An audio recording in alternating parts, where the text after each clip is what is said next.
Entendido. Y aquí me vuelvo. Bueno, buenas noches.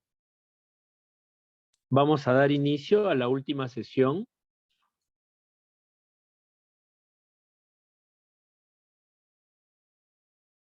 La idea, por favor, es que a partir de esta sesión ya ustedes estén en condiciones de lograr la elaboración de por lo menos las recomendaciones basadas en la evidencia, ¿no?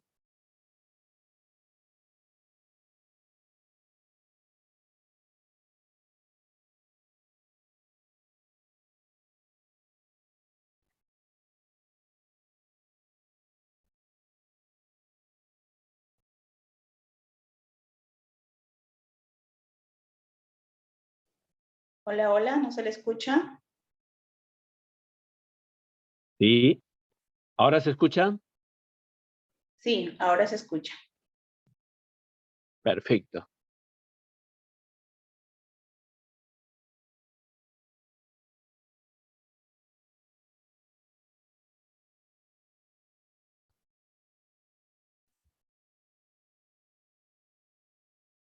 Se ve la presentación, ¿no? Sí, correcto, se ve completa. Perfecto. Bueno, hoy día es la última sesión y como les mencionaba, la idea es que a partir de ahora, por lo menos, ya puedan elaborar recomendaciones basadas en evidencia. Ha habido dos grupos que me han enviado, uno de ellos, le he hecho algunas observaciones, los dos grupos en realidad, con respecto al proceso, como les he colocado allí,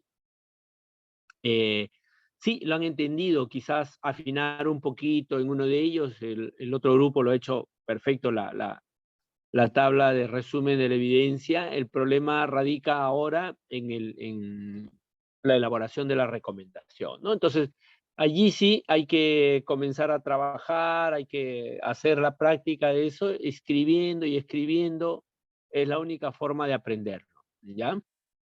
Bueno, hoy día toca ver cómo culminamos este bloque, ¿no? Entonces, hay algo que en realidad siempre nos van a pedir, ya sea en la guía de práctica clínica, ya sea en la recomendación que nos puedan pedir que nosotros realicemos, etcétera, ¿no? Entonces, eso debe quedar bien claro, ¿de acuerdo?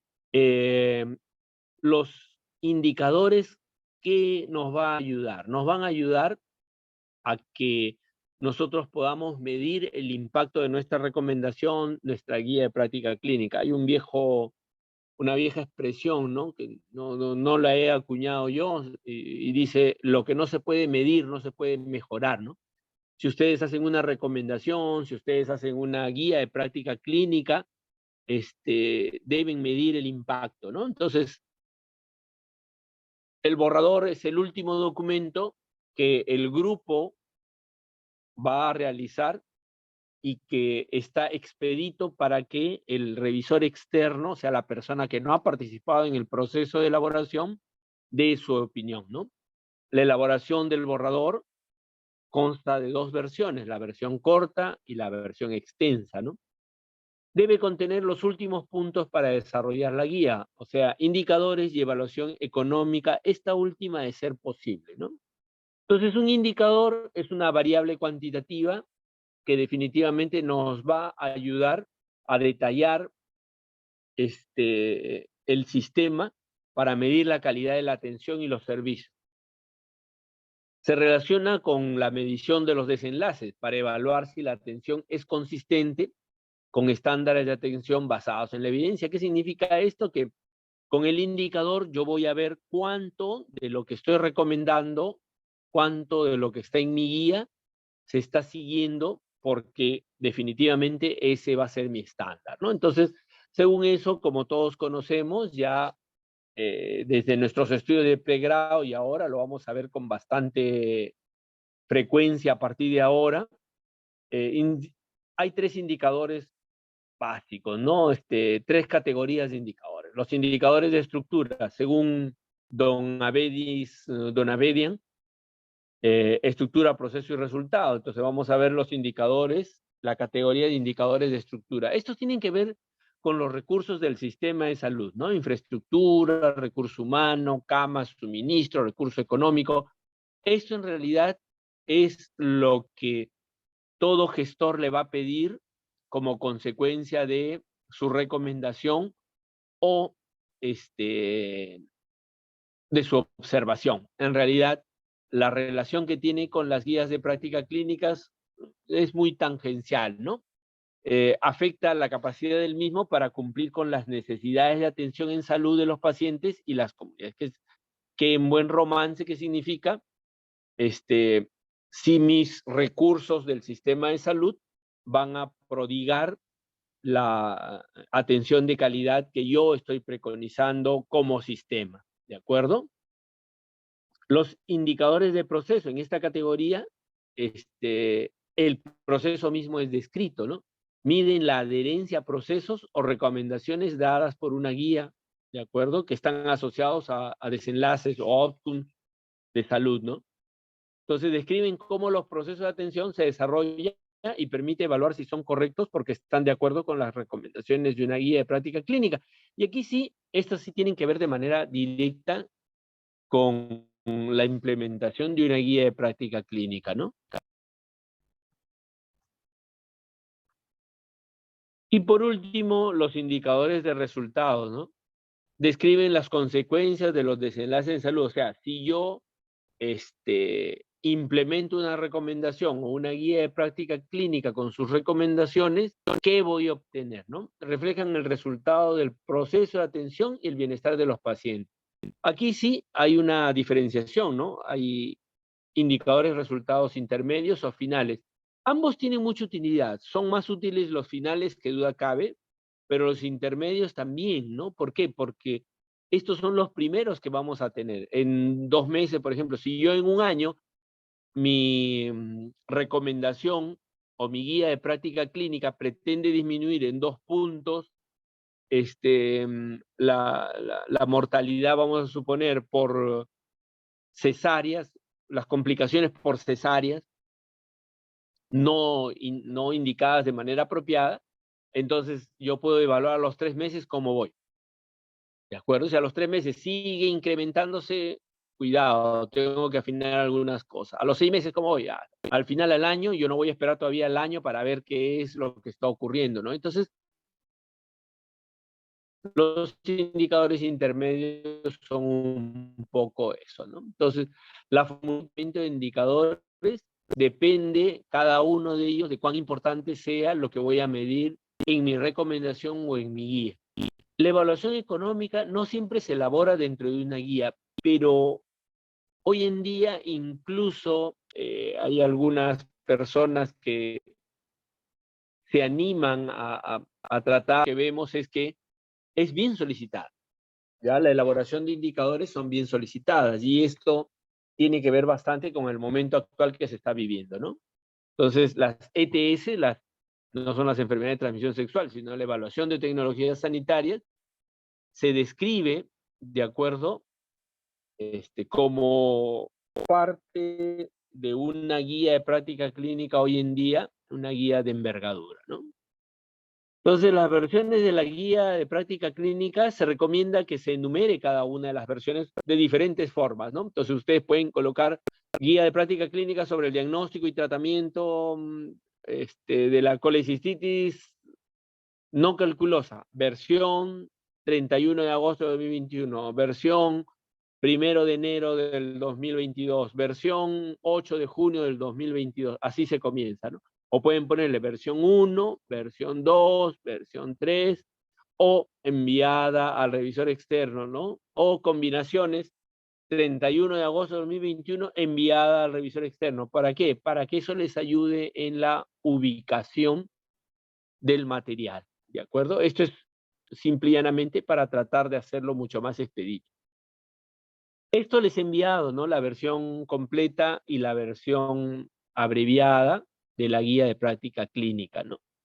Entonces, es una guía, en realidad, el borrador ya, se le llama borrador porque ya es el documento final, el que va a ser enviado a los revisores externos. En esta versión completa debe recibir todo el acopio de la información posible y eso debe ser plasmado, ¿de acuerdo? Desde las recomendaciones hasta los últimos detalles metodológicos, ¿de acuerdo? ¿Por qué? Porque esta es la que va a ser enviada al revisor externo. Y esta con bastante frecuencia, con las correcciones del revisor externo, si son pertinentes o no, es la que termina siendo la guía de práctica clínica final, la recomendación final, ¿no? En el 2017, 18 creo, hubo una recomendación, ¿no? Con respecto al uso del oseltamivir en pediatría, ¿no? En el mundo, ¿no? Y entonces estábamos en la discusión sobre si debíamos de usarla o no, ¿sí? Entonces se hizo, a través de GRACE, se hizo la recomendación del uso del oseltamivir para los casos de influenza H1N1, ¿no? Entonces, ambas necesidades se deben de conjugar. Si es una recomendación, pues la recomendación final, con el fraseo final, ¿de acuerdo? O la guía de práctica clínica en su versión completa o extensa también se denomina, ¿no? Entonces, en la primera sección van los créditos y generalidades, la conformación del grupo que ha desarrollado la guía, en otras palabras, los autores, ¿no? No se consigna en orden de importancia o jerarquía, puede ser por orden alfabético, o ahora que está bastante de moda, la participación por regiones. Yo tuve la oportunidad de participar en 2 guías de práctica clínica. Bueno, me llamaron para el MINSA, ¿no? Y la verdad que no estaba de acuerdo con la metodología y a mucha gente la convocaron, ¿no? Y al final estas personas no participó, pero formaron parte. Creo que la idea es colocar nombres, ¿no? Y eso, la verdad que es poco serio, ¿no? La verdad, eso fue hace ya casi 8 años más o menos, la última vez que participé yo en una guía en una guía de práctica clínica, ¿no? No creo que no se hayan dado cuenta de esto, pero sería muy importante que se trate de desarrollar bajo ese contexto, ¿no? No son nombres nada más, sino deben de figurar las personas que verdaderamente conformaron la realización, el proceso metodológico, ¿no? Allí también van los colaboradores. ¿Quiénes son los colaboradores? Aquellos que han tenido participación en algún segmento. Yo sí envié una carta diciendo que por favor me retiren de la autoría, ¿no? Es más, se comunicó conmigo una persona y me dijo si de todas maneras no quería figurar. Yo dije que no, ¿no? Así de claro, ¿no? Y en agradecimientos a aquellas personas que en realidad su participación ha sido tangencial. Es muy importante que las declaratorias este, de compromisos, de conflictos, siempre se informen, ¿no? Esto es por una cuestión simple y llanamente de transparencia, ¿no? En la introducción van los antecedentes e información epidemiológica general. ¿Qué significa eso? O sea, si hay antecedentes de estudios, de acuerdo, de haber tratado el tema por el cual está desarrollando, insisto, la guía de práctica clínica no es una revisión de una enfermedad, no es una revisión de una patología, ¿no? Son preguntas específicas que a juicio del grupo desarrollador de la guía se desarrollan, ¿no? Y respecto a eso, epidemiológicamente, cómo se está comportando, ¿no? ¿Por qué? Porque frente a esas brechas, lo que no se ha visto, lo que no se ha tratado, aquello que está muy en controversia, pues es lo que justifica la realización de la guía de práctica clínica, ¿no? En alcances y objetivos se pone, bueno, ¿cuál va a ser mi alcance? Nosotros en auditoría con bastante frecuencia compartimos, ¿no? A ver, tú tienes que decirme tu alcance. ¿Qué cosa es tu alcance? ¿Desde dónde hasta dónde vas a realizar tu auditoría?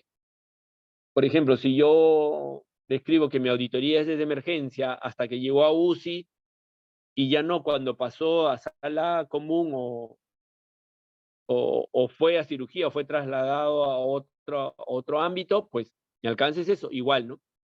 yo delimito, ¿no? Mi delimitación es, esta guía está destinada para el empleo de los médicos residentes, neumólogos, gastroenterólogos, cardiólogos, residentes, enfermeras, nutricionistas, etcétera, etcétera, ¿no?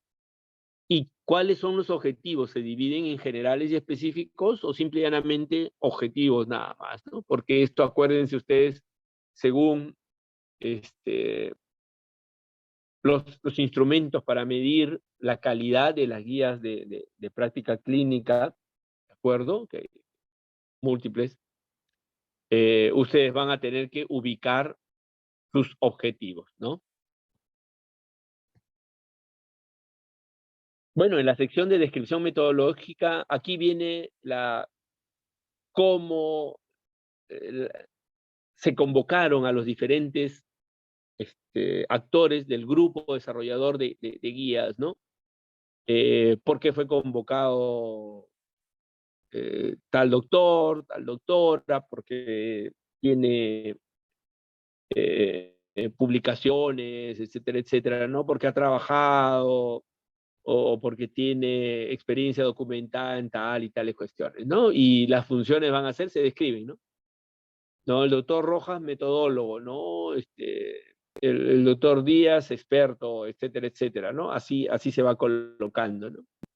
Y se parte, ya hemos visto de qué, de las preguntas, ¿no? Las preguntas que yo voy a resolver, voy a dar respuesta con cada una de las recomendaciones, ¿no?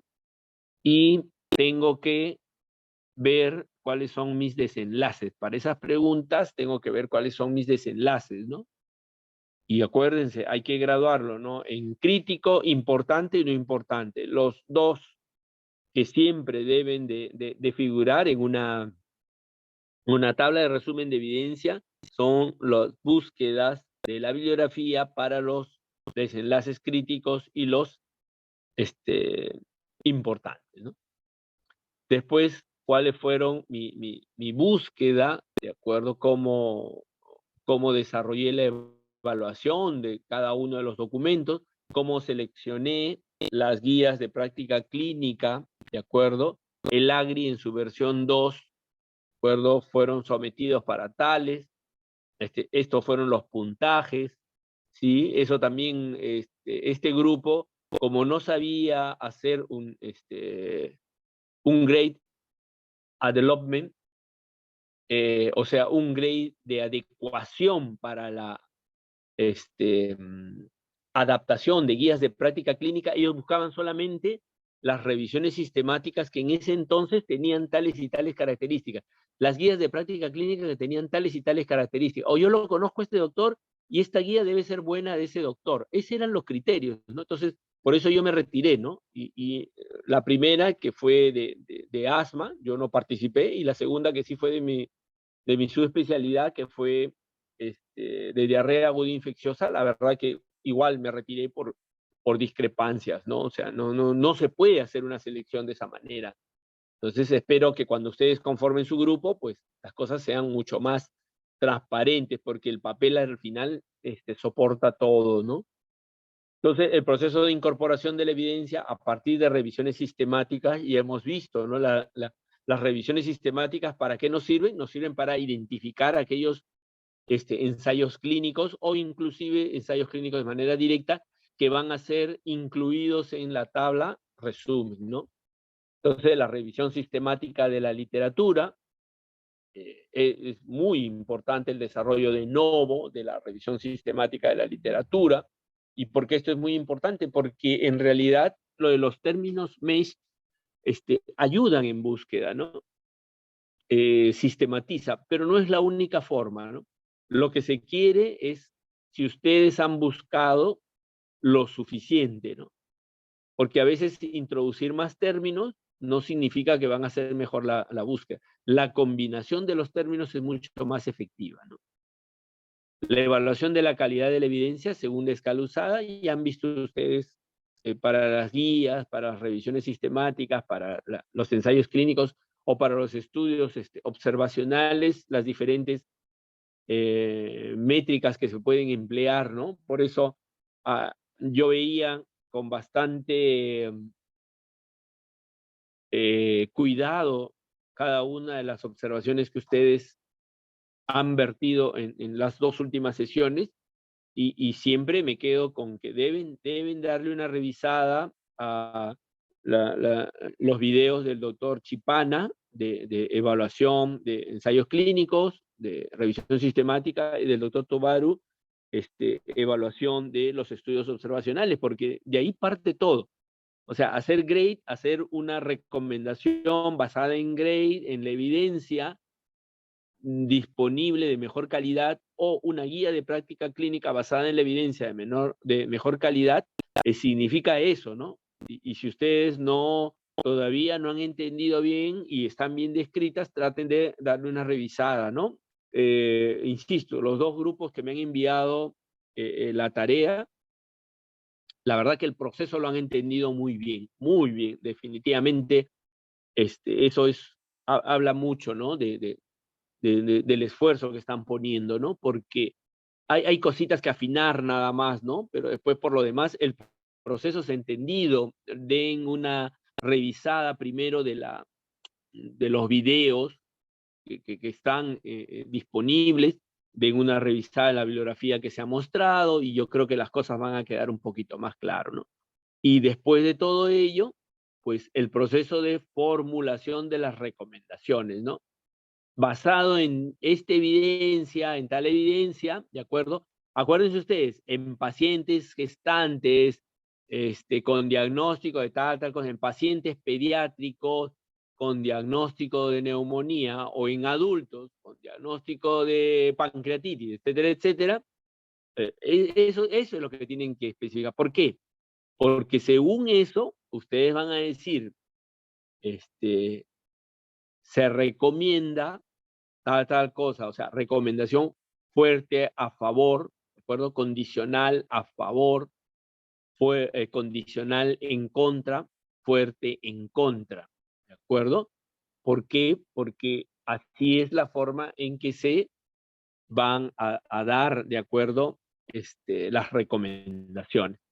Después, ¿qué duda cabe, no? Estamos en pleno siglo XXI, ¿no? Si hoy en día la comunidad LGTBQ+,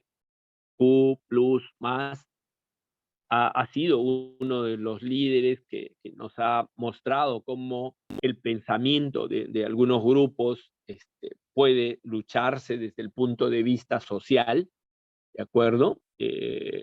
Los grupos, los colectivos de salud, como son los grupos de fibrosis quística, VIH, hemofilia, etcétera, etcétera.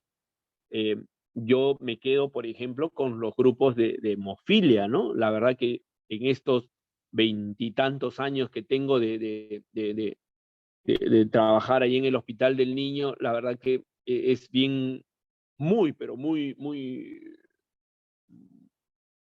ejemplificador, ¿no? El trabajo en el cual los grupos de enfermedades como la fibrosis quística o la hemofilia o VIH, en realidad esos grupos, esos colectivos de pacientes, en realidad cómo han ayudado, y definitivamente no pueden ser obviados sus puntos de vista, sus preferencias cuando se desarrolla una guía de práctica clínica, ¿de acuerdo? Obviamente con conciencia, con evidencia, tratar de mostrarles, tratar de hacerles entender, porque de eso se trata, porque si no, no se cumple, o hay un abandono o no hay una adherencia, ¿no?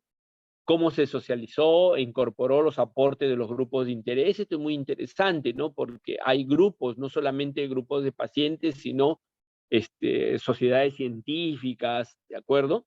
Que uno muchas veces los convoca, ¿no? Para nuestra primera guía, que fue la guía de neumonía adquirida en la comunidad, tocamos la puerta de la Sociedad Peruana de Enfermedades Infecciosas y Tropicales, ¿no? Y ellos sí, con muy buen talante y muy buena predisposición, porque era una metodología novedosa aquí en Latinoamérica, ¿no?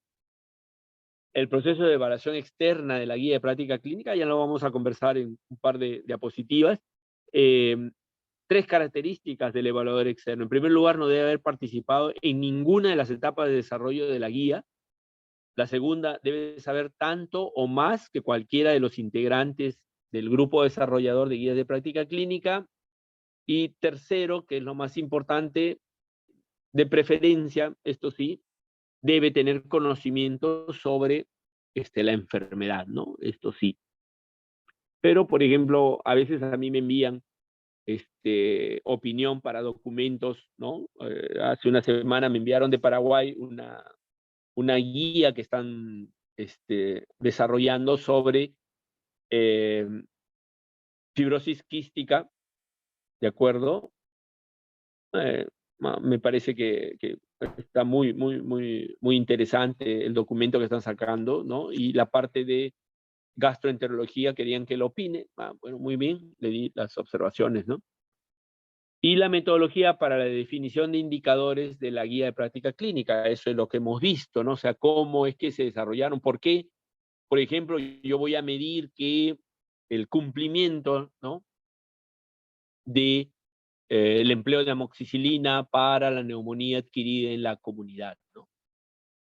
¿Sí? ¿Por qué? ¿Por qué ese indicador, no? Es un indicador duro, ¿no? ¿Por qué en todo paciente que esté diagnosticado de neumonía es importante medir cuántos cumplen con la aplicación del saturómetro o clínicamente tratan de evidenciar la cianosis, ¿no? Que eso vamos a ver hoy día, pues, ¿no? O sea, por ejemplo, y eso fue uno de los puntos que en realidad encandiló a los de Cayetano, al grupo de Cayetano, porque ellos nos decían, sí, pues, ¿no? Hay que poner un saturómetro en todas las postas. Yo estoy de acuerdo con eso, pero si no tenemos ni siquiera para muchas veces, para cuestiones básicas como son los bajalenguas y todo eso, imagínense estar colocando un saturómetro sería ideal, ¿no? Entonces, eso es muy interesante para tratar de ver cada uno de los puntos, ¿no? Las secciones de recomendaciones va con la pregunta clínica, con el listado de los enlaces críticos y los importantes y no importantes, y en la respuesta a cada una de estas preguntas clínicas, como ustedes han visto en la mayoría de guías de práctica clínica de calidad, hay descripción de la evidencia, descripción de la evaluación de la calidad global de la evidencia, la descripción del proceso de la evidencia, la recomendación y por último la recomendación, ¿no? Así es como se elabora todo esto, que se llama recomendación y que en buen romance significa la respuesta a las preguntas clínicas, ¿no? Es muy interesante, ¿no? Porque los elementos para la implementación de una guía de práctica clínica tienen que ver bastante con qué, con definitivamente el proceso de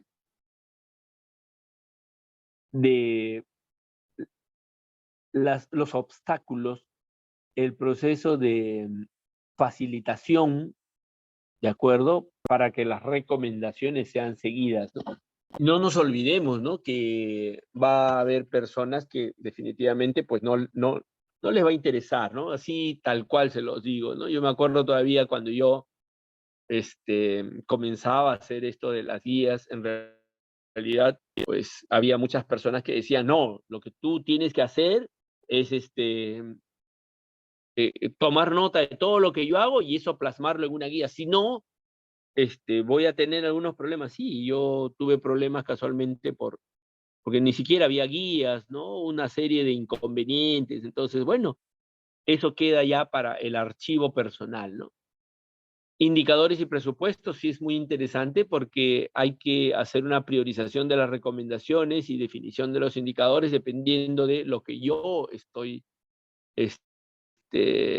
planteando, ¿no? Los indicadores propuestos son definitivamente los que yo considero que sí o sí deben de ser monitoreados, ¿no? Los outcomes, desenlaces, ¿no? Y por último, definitivamente en este bloque es la actualización, ¿no?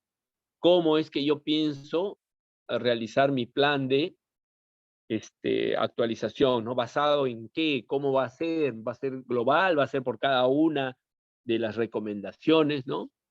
Y bueno, mm, un documento que se precie de estar completo no pueden faltar las referencias, los anexos, que son los documentos que sustentan el proceso, las secciones adicionales, como son las abreviaturas, glosarios, resumen, y definitivamente el cuadro herramientas de soporte, que significa los reportes de análisis de intereses y toma de decisiones. ¿Qué significa esto? O sea, el conflicto de intereses, sí. Por ejemplo, si hay un laboratorio que está, el doctor Juan Pérez pertenece al laboratorio A y el laboratorio A produce amoxicilina, y la amoxicilina es un puntal en el tratamiento de la neumonía adquirida en la comunidad, ¿sí? Entonces yo tengo que declarar que el doctor Juan Pérez no ha intervenido ni ha influido en las decisiones tomadas en tales recomendaciones, que son las que tienen que ver con el uso o no de amoxicilina, ¿no? Eso simple y llanamente, o colocar que sí, al ser el único experto, él ha intervenido. ¿Por qué? En ningún lugar dice que eso es malo, o sea, que el conflicto de intereses exista. Lo malo es no declarar, ¿ya? Eso sí debe estar bien claro. Hay un reporte de búsqueda, cómo se realizó, cómo se seleccionó y cómo se evaluó la calidad de las guías, cómo a partir de la revisión sistemática se tomó la decisión para introducir dentro del bloque de evidencias para que forme parte de la guía, los protocolos y resumen, los algoritmos, aquí van, algunas personas me consultaban, pero ¿y el protocolo es lo mismo? No, forma parte muchas veces de la guía de práctica clínica, los perfiles de evidencia, cómo se llegó a eso y definitivamente cómo aterrizo con mi recomendación, ¿no? Una matriz de priorización de recomendaciones, tal y como hemos visto, ¿no? Un listado y descripción de las barreras y facilitadores. A ver, si yo voy a hacer una recomendación, por ejemplo, en emergencia de mi hospital, lo menos que yo puedo hacer es que la gente de emergencia participe, ¿no? Eso es innegable. O, por ejemplo, si yo estoy haciendo una guía de práctica clínica que va a involucrar a los médicos del servicio de neumología, es lógico que tengan que participar esas personas, ¿no? Para que se sientan ellos que su voz ha sido escuchada, ¿no? Matriz de agregación y calificación de opiniones, esto es muy interesante cuando se tratan de colectivos, ya hemos dicho, como pacientes, asociaciones, y áreas de futura investigación o donde no hay evidencia y que yo estoy planteando que se debe de investigar. Y la versión corta, ¿de acuerdo? Es un resumen, ¿no? Nuestro primer resumen tenía una carilla y media, ¿no? Así, ¿no? Lo hicimos muy breve, ¿no? Sí, sí, sí, eso fue uno de los errores que cometimos. Pero básicamente forma parte de la versión extensa, de la versión ampliada, de la versión completa. Y como ustedes pueden ver, tienen algunos puntos, ¿sí? Prácticamente es un tamizaje de lo que se tiene para la guía en su versión acortada, ¿no? Igual, resumen de los antecedentes, justificación, sección de metodología, un breve resumen de la metodología y descripción de la evaluación de la calidad de la evidencia, que ya hemos visto ya de qué se trata. Igual las recomendaciones van lo mismo, pero ya más seleccionado, la bibliografía, los anexos, si es que es prudente incluir un algoritmo, ¿no? En el 2015, el MINSA, tratando de retomar su rol rector, en realidad, quien les habla, pues ha estado por allí en un cargo administrativo alto, ¿no? Es un poco contradictorio. Sale un grupo y entra un nuevo grupo y cree que descubre la pólvora, ¿no? Entonces ustedes van a tener que este año salieron 2 documentos, ¿no? Y el último es este, documento técnico para la elaboración de guías de práctica clínica, así tal cual, con el nombre rimbombante, ¿no? Pero, si bien es cierto, toda la descripción de este manual es del ADAPTE en su versión 2, porque esto no le dicen a ustedes cómo hacer de nuevo, o sea, han por allí copiado un par de partes de NICE, pero en realidad es prácticamente esto una traducción resumida del documento ADAPT en su versión 2, ¿no? Y también, bueno, gran parte de lo que hemos descrito ellos consideran que debe ir, cosa que por supuesto yo no estoy de acuerdo, que lo han colocado ellos, es esta, ¿no? La de desarrollo de preguntas y recomendaciones basadas en la evidencia, factores de riesgo y prevención, diagnósticos. En realidad esto no tendría, ¿no? Esta es revisión de una enfermedad que no va, ¿no? Ese es en el anexo 14. En el anexo 16, si el anexo 14 me presentaba todo en extenso, ¿de acuerdo? El documento 16, el anexo, perdón, 16, es lo que hoy en día se conoce como una guía técnica, ¿no? Sí, en realidad, aquí lo ven, ¿no? Ustedes, no sé qué cosa hace acá esto. Tal cual yo se los digo, no sé. Porque si me dicen documento técnico, metodología para elaboración de guías de práctica clínica, ¿qué tiene que ver el concepto de guía técnica con guía de práctica clínica? Por eso les digo, o sea, hay personas que creen que lo que ellos recién lo están planteando, nadie más se le pensó, lo pensó en el MINSA, ¿no? Nadie más lo ha hecho. Sí, entonces una de mis críticas fue esa, ¿no? O sea, busquemos primero los documentos normativos, ¿no? Y dentro de los documentos normativos, pues está la guía técnica, ¿no? Si ya está la guía técnica, entonces, ¿para qué la incluimos acá, no? Entonces, pero este anexo 16 es la guía técnica que generó alguna confusión, ¿no? Al inicio. Lo que pasa que el FISAL, dice, yo te voy a financiar las patologías que tú me trates, pero que tú tengas guías técnicas así o guías de práctica clínica. Así lo pone, guías técnicas o guías de práctica clínica, ¿no? Bueno, la valoración de expertos. Este sí es un punto muy interesante porque va a verificar la exactitud, la prolijidad y el equilibrio de la evidencia científica que ustedes estén condensando, ¿no? Va a comprobar la validez de las recomendaciones, la evaluación de la claridad y viabilidad, qué tan entendibles van a ser las recomendaciones. Acuérdense ustedes, uno como ser humano escribe para uno, ¿no? Y eso, cuando uno hace una guía de práctica clínica, tiene que escribir para que entiendan otras personas, ¿no? Entonces, esto es muy interesante porque la visión, la mirada o la crítica de una persona ajena a todo el proceso, es decir, sí, pero en su recomendación, usted da a entender esto, ¿no? Y muy interesante, le dice, pero usted no le ha pedido opinión a tal área, ¿sí? Entonces, lo que les había mencionado, deben tener experiencia clínica, experto en revisiones sistemáticas y experto en desarrollo de guías. Debe saber tanto o más que cualquiera de los integrantes del grupo desarrollador, ¿no? Entonces ellos opinarán qué usuarios, qué expertos deberían también de revisarlo, participar, etcétera, etcétera, ¿no?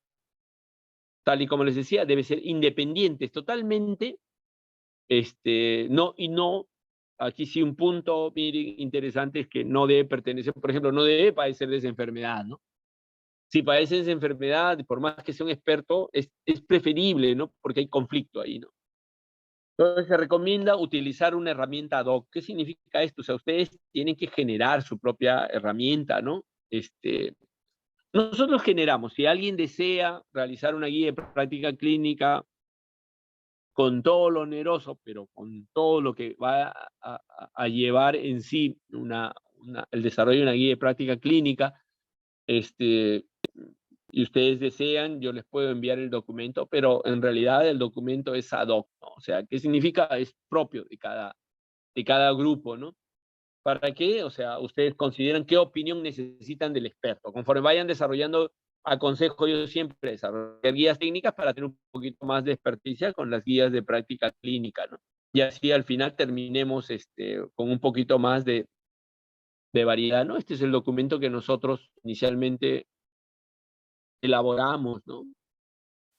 Sí, aquí yo aceptaría las recomendaciones realizadas o yo seguiría las recomendaciones. Esto es algo que nosotros lo colocamos, ¿no? Bueno, la adopción en realidad es el compromiso institucional, ¿no? Sí, nosotros elaboramos una guía de práctica clínica, pero el hospital no quiso, ¿no? No quiso. La verdad que ninguna institución está obligada, ¿no? Salvo si considera, ¿no? La verdad que 3 hospitales del Perú lo adoptaron, ¿no? Igual la difusión debe de especificarse, ¿no? Así se va a hacer. No la guachafada que hoy en día, o sea, las redes sociales están bien para lo social, incluso ya está demostrado, no lo digo yo, Twitter, si ustedes quieren difundir una información médica, tiene que ser en Twitter, no es en Facebook, ¿de acuerdo? No es en Instagram, ¿sí? Pero eso, hasta en eso, ¿no? Eso se tiene que conocer, ¿no? Hay gente que trabaja en comunicaciones y ni siquiera sabe eso, ¿no? La diseminación, cómo yo voy a hacer que cada uno de los usuarios finales tenga, ¿no? El material, ¿no? Y la implementación es cómo yo aterrizo con el usuario final para que lo siga, ¿no? Bueno, esto es un poquito el círculo, ¿no? En cual se identifica la condición, se selecciona la guía a implementar, se define, se difunde, ¿de acuerdo? Se identifican las barreras, se obvia o se trabaja para bloquear o para destruir esas barreras, se disemina, se logra diseminar, se llega a estrategias de implementación, se evalúa la implementación, miren, la retroalimentación muy importante, si no se llega a esto, tengo que regresar a las barreras, se verifique el uso sostenido y por último evalúe el impacto para generar nuevamente mi círculo, ¿no? Esto es muy interesante, insisto, no lo digo yo. Bueno, en el 2001, Shekele es uno de los que más ha trabajado en las guías de práctica clínica y en el 2014, la doctora Laura Martínez de España hacen 2 publicaciones muy interesantes con respecto a la actualización de las recomendaciones. Entonces, Shekele nos dice, yo voy a evaluar la validez de las guías de práctica clínica y voy a ver cuánto tiempo están vigentes, ¿no? Entonces él encuentra que el 90% de las guías de práctica clínica son válidas a los 3.5 años, más o menos. Pero el 50% ya han caducado a los 5 años. Y la doctora Martínez, ¿qué nos dice? Bueno, yo voy a medir entonces el tiempo promedio desde que se formula una recomendación, hasta que una nueva evidencia la reemplaza. Entonces ella dice, la vigencia de las recomendaciones se reduce gradualmente luego de un año, ¿de acuerdo? Baja al 92%, a los 2 años baja al 85%, a los 3 años el 81% y a los 4 años casi el 80%. O sea, en resumen, a los 5 años ya probablemente esté por debajo del 50%, que es lo mismo que había dicho Shekele, pero de manera global. Entonces, aquí viene una conjunción, ¿no? Y aquí es donde nosotros tenemos que lograr un equilibrio, ¿no? Entre el tiempo de vigencia predeterminado para todas las guías y recomendaciones y comenzar a priorizar las guías, las recomendaciones con mayor probabilidad de necesitar ser actualizadas, ¿no? Entonces, ¿esto qué significa? Que yo voy a tener que ver si mi guía es sobre una patología muy, pero muy poco frecuente. Entonces, definitivamente lo que debo hacer es tratar en lo posible de mantener la información. Si es muy frecuente, tengo que buscarla yo, tengo que buscarla de todas maneras. Y para culminar el proceso de actualización, no existe un formato, no existe un molde, ¿no? Por ello, es una necesidad que yo diga cómo voy a actualizar. Yo puedo colocar, voy a actualizarla según guía salud, ¿no? Que está en tal portal, en tal dirección web, ¿no? Y punto. O puedo detallar el proceso de manera resumida, extensa, etcétera, etcétera, en un anexo, ¿no? El formato electrónico hoy en día ya ha mejorado este proceso, ¿no? Entonces, de manera general, a partir de los 3 años, ya prácticamente gran parte de las recomendaciones de una guía de práctica clínica ya están desfasadas, por eso debe ser actualizada, y sí o sí a los 5 años ya están desactualizadas esas guías, ¿no? Entonces, para ello, ¿cómo voy a hacer mi actualización, no? De manera continua, cada cierto tiempo, y esto es muy importante, más allá de los 3 años, en realidad ya está demostrado que si pasaron los 3 años, 4 años, 5 años, por ejemplo, la guía que hicimos nosotros en el 2008 de neumonía adquirida en la comunidad, actualizarla ya no, tendría que ser una guía prácticamente nueva, ¿no? Porque me va a demandar el mismo esfuerzo, ¿no? Y ahora sí, debo de actualizar, sí, los indicadores. Y es muy importante, ¿no? En realidad hay sugerencias a priority, ayuda a seleccionar, ¿no? En realidad, creo que el que desarrolle una guía de práctica clínica está más al tanto. Por allí, en las primeras sesiones, el NCBA de PubMed, ustedes crean una cuenta y en su NCBI de, de PubMed, ustedes pueden seleccionar cada vez que ingresan a esa cuenta. Por ejemplo, si están desarrollando una guía de práctica clínica, seleccionan ustedes qué nueva información y de qué tema les actualicen en todo momento. Por ejemplo, si ayer salió sobre, a mí me interesa gastroenterología, sobre enfermedad celíaca, entonces yo selecciono allí en NCBI, ¿de acuerdo? Y me informan sobre lo último que salió ayer, ¿no? Y eso es muy interesante porque tiene que ver bastante con esto, ¿no? Lo primero que tengo que ver es, tengo que identificar si hay nueva evidencia para todo lo hecho y si va a salir nueva evidencia. Entonces necesito actualizarlo, de repente es la misma información que tienen, ¿no? En un acopio de honestidad podría yo colocar la nueva evidencia, pero esto, discúlpeme, una de las pocas personas que desarrolla una guía de práctica clínica van a ver ustedes a ver si tiene tiempo, ¿no? Porque también hay que trabajar para ganarse el pan, ¿no? Muchas veces. Entonces, igual también, si ya identifiqué la necesidad de actualizarse y verdaderamente hay que actualizarlo, pues bien, entonces yo lo actualizo. Y lo más curioso es que ya una vez que lo actualizo, nuevamente regreso a ver si hay nueva evidencia y si según esta nueva evidencia necesito o no una actualización. Bueno, esta es una manga un poquito más elaborada. La doctora, ¿se acuerdan? Martínez García, ¿sí? La doctora nos muestra cómo acabamos nosotros en que si la recomendación, de acuerdo, va a necesitar la actualización o si aún es válida y no necesita actualización. ¿Alguna pregunta? Sí, doctor, buenas noches, ¿me permite? ¿Cómo no? ¿Cómo no? Adelante, por favor. Doctor, quiero hacerle una pregunta, pero más que todo quisiera que me permita fundamentarla. Eh, ¿por qué es tan difícil que el MINSA eh, haga, y ya ve usted por dónde voy, Sí, por sí. dónde voy? Bien, Ah, por qué es tan difícil que el MINSA haga bien las cosas relacionadas a este tema? Y hermanada a esta pregunta va la otra, ¿no? Que tal vez les corresponde, así como hay un colegio médico y así como hay una sociedad peruana de ginecología y obstetricia y otra de pediatría y otra de gastro, asumo de que también hay una institución referente en el país que tiene que ver con los auditores. La pregunta sería, ¿los auditores han hecho estas aclaraciones? ¿Les han dicho al MINSA lo que están haciendo?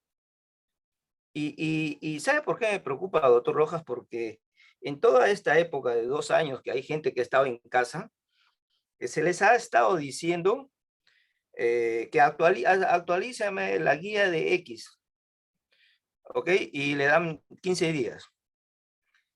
Y lo más cercano y de lejos que hace el colega es una de consenso, con las tremendas limitaciones que hay, ¿no? Y que ustedes a través del curso lo han resaltado.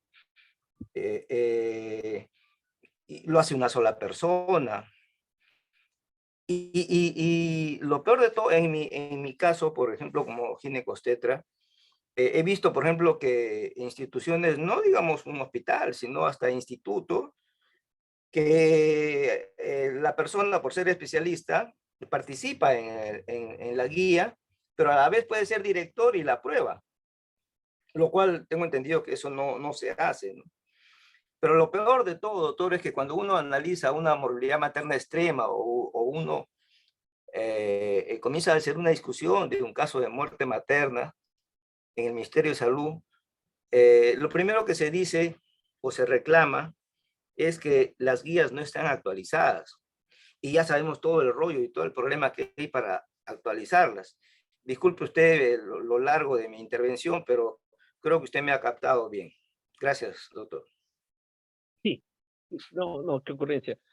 En primer lugar, ¿por qué el MINSA no hace bien las cosas? Mira, yo siempre digo esto, ¿no? Hasta antes de llegar al MINSA a ocupar un cargo, verdaderamente yo pensaba que la mayoría eran corruptos, ¿no? Lo cual me alegraba bastante porque yo decía, en cuanto comencemos a poner candados, bueno, el Poder Judicial todo el mundo sabe que es un desastre en este país, ¿no?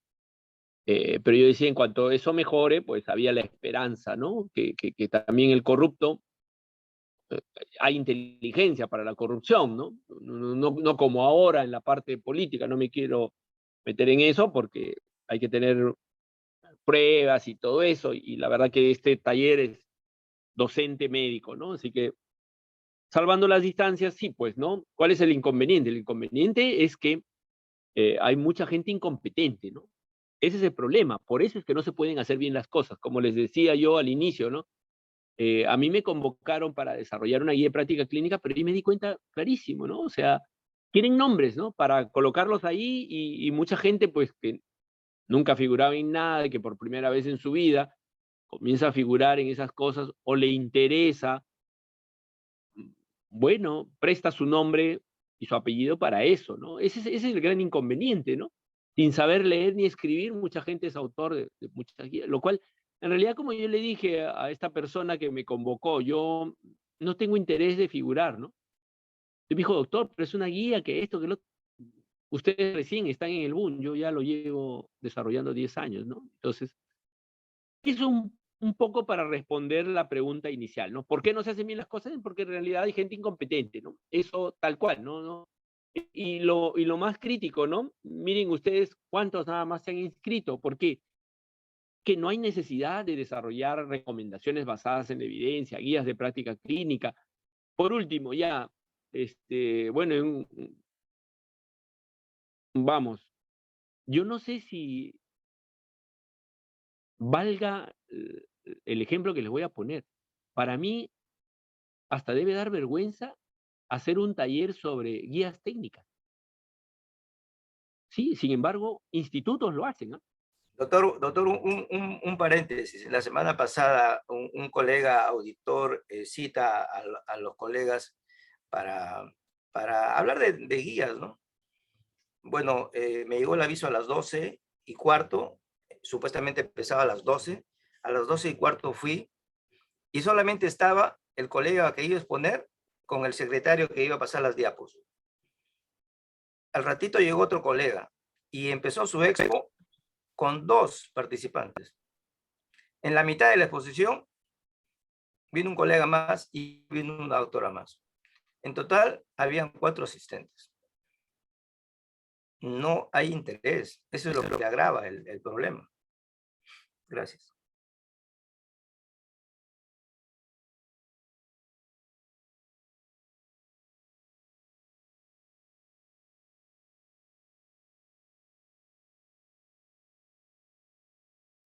Logremos una buena conexión. Sí, yo estoy de acuerdo con lo que dice José. El problema está en que las instituciones, también, pues, o sea, desde la cabeza, ¿no?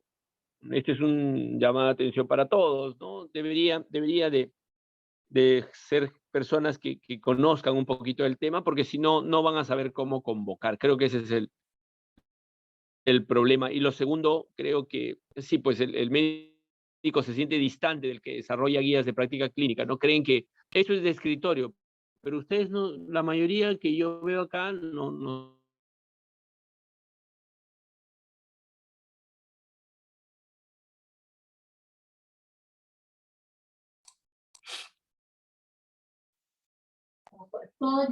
No se escucha. Sí, no se está escuchando bien, doctor Debería de Rojas. extenderse, ¿no? Sí, sí, José, adelante. No, digo, no le estamos escuchando bien, doctor. Se corta por momentos lo que está hablando.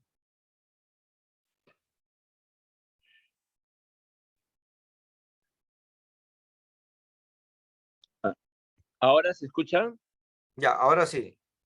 Sí, lo que les decía era que definitivamente gran parte del problema radica en que los gestores que deberían convocar a gente un poco más entendida muchas veces no lo hacen y por último, cuando se convoca para casualmente desarrollar estos temas, se hace como habíamos visto, ¿no? Las personas se sienten marginadas respecto al desarrollo de las guías, ¿no? Eso es lo que está pasando. Entonces, bueno, es una suerte, es todo un proceso. Países como Chile, Colombia, Argentina nos llevan algunos años y sería bueno, o México, ¿no? Que son países muy similares a nosotros. Creo que podríamos nosotros engancharnos en ello. Creo que y sí ha habido intentos de tratar de plantear algunas alternativas, pero no ha tenido eco en el MINSA, ¿no? Bueno, Esas alternativas, doctor, se refiere usted a las propuestas porque ¿cuál es la institución que más grande, digamos, referente al tema de auditoría en el país, así como la Sociedad Peruana de Pediatría, de Gastro? ¿Cuál es la institución que representa a los auditores, doctor Rojas? pero por ejemplo, en auditoría tenemos la Sociedad Peruana de Auditoría Médica, ¿no? Hemos ido Ya, con el doctor Piscoya y sin esa embargo, no. institución se ha Sí, manifestado respecto a lo que estamos hablando, ¿sí? sí, y no hemos tenido eco, ¿no? O sea, ellos propugnan, es que todavía es opcional, la verdad que ¿por qué en una clínica se cumple todo? Porque si no lo cumple no lo pagan, ¿no? No le No te pagan a paga. esa persona, ¿no? Así es, ¿no?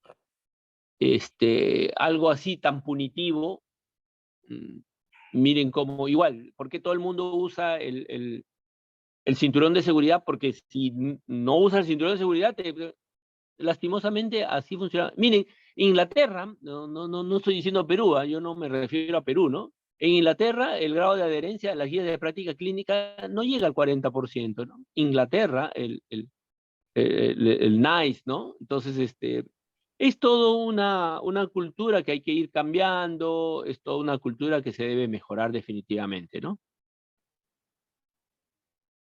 Bueno, la segunda parte, que es el taller, vamos... Doctor, disculpe, quería hacerle Sí, Ani, una pregunta, no sé si no la ¿cómo entendí no, bien. Ani? Este anexo ¿Cómo no? 16 que está en el documento de la RM 414 no tiene nada que Ajá, ver con una guía de práctica clínica, ¿es cierto? Porque totalmente. ya, sí, pues ese es el tema, porque mire, lamentablemente cada vez que conversamos sobre temas, ese es el esquema que quieren utilizar en los Sí, hospitales, bueno, por lo menos en el mío, para desarrollarlo, porque está Ani, pero en este yo te aconsejo documento. algo. Ani, yo te aconsejo Dígame. algo. Sí, si te piden a ti una guía técnica y tú la tienes que hacer, perfecto, ya sabes más o menos el agri.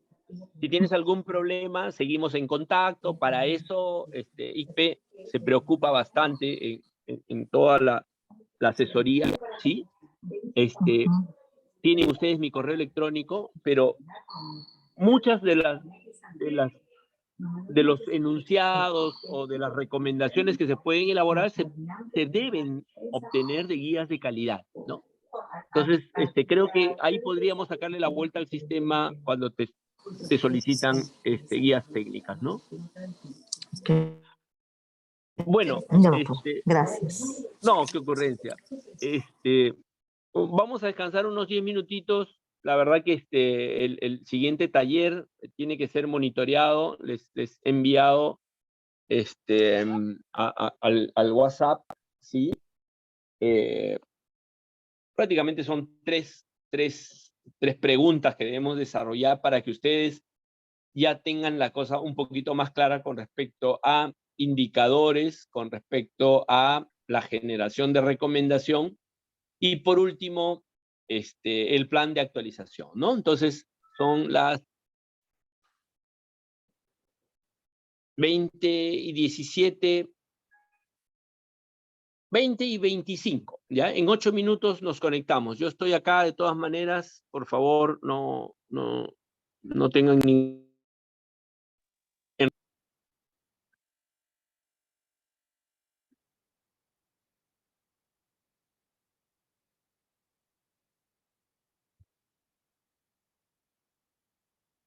El taller de ahora se les ha enviado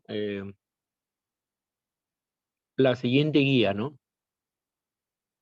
Es una guía, la primera guía que desarrollamos nosotros, que fue basada en la evidencia sobre neumonía adquirida en la comunidad, ¿no? En los próximos 10 minutos sería importante elaborar un plan de priorización de indicadores. Denle una revisada a la guía. ¿Por qué es importante que ustedes hagan este ejercicio? Porque definitivamente toda guía o toda recomendación que ustedes a partir de ahora desarrollen debe tener un indicador. Y de los indicadores de estructura, proceso y resultado,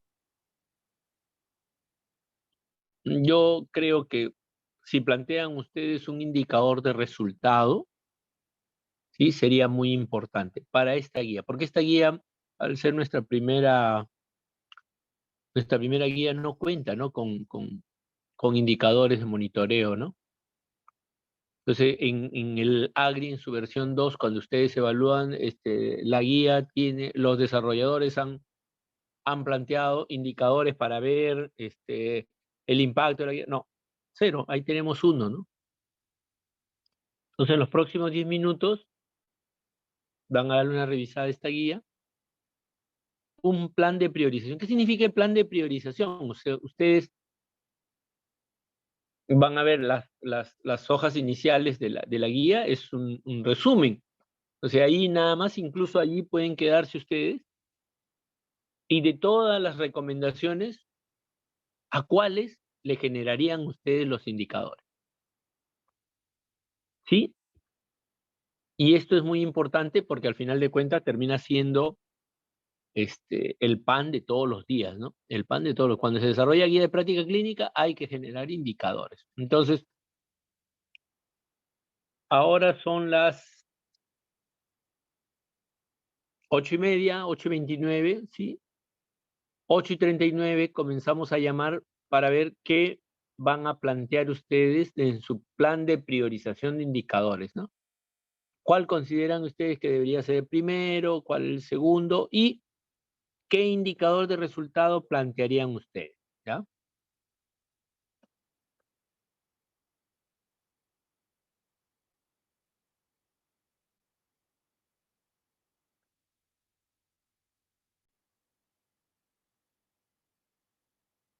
¿Por qué puede incluir en el diagnóstico o en el tratamiento?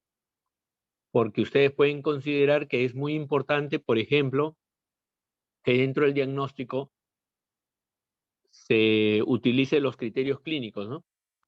Y según su guía de práctica clínica, ¿cuántos pacientes hospitalizados con diagnóstico de neumonía el diagnóstico se hizo con criterios clínicos? ¿O en cuánto se empleó radiografía? ¿O en cuánto se empleó tomografía o ecografía? Para que ustedes tengan un índice, ¿no? O por ejemplo, ¿cuántos de sus pacientes con diagnóstico de neumonía adquirida en la comunidad se trató con amoxicilina, ¿no? Entonces, esos desenlaces que ustedes quieren medir es lo que ustedes tienen que priorizar, ¿no? Puede ser en diagnóstico, en tratamiento, en ambas, pero decidan ustedes cuál podría ser el primero, cuál el segundo, a juicio de ustedes, según lo que revisan, y según eso plantear un indicador de resultado de la guía, ¿no?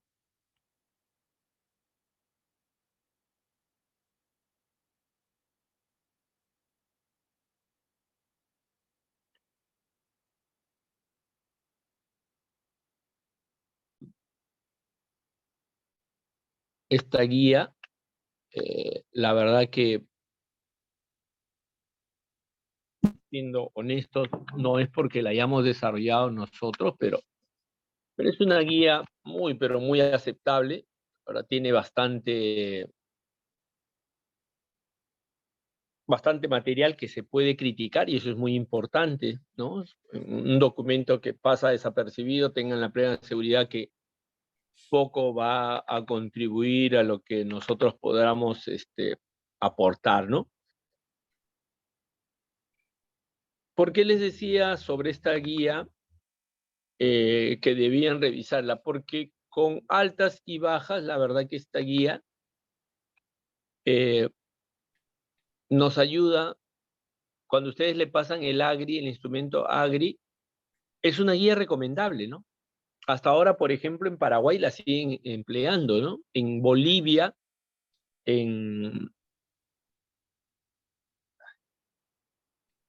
me olvidé, esta zona que está más para el lado de Brasil, en alguna oportunidad nos llamaron, en Ecuador nos han llamado también, y fue muy gratificante, la verdad, que de México nos opinaron, ¿no? Ah, algunas cosas sí, los indicadores, por ejemplo, dijeron que no había, ¿no? Bueno, cuando ustedes revisan la guía a partir de la página 30, ¿sí? Está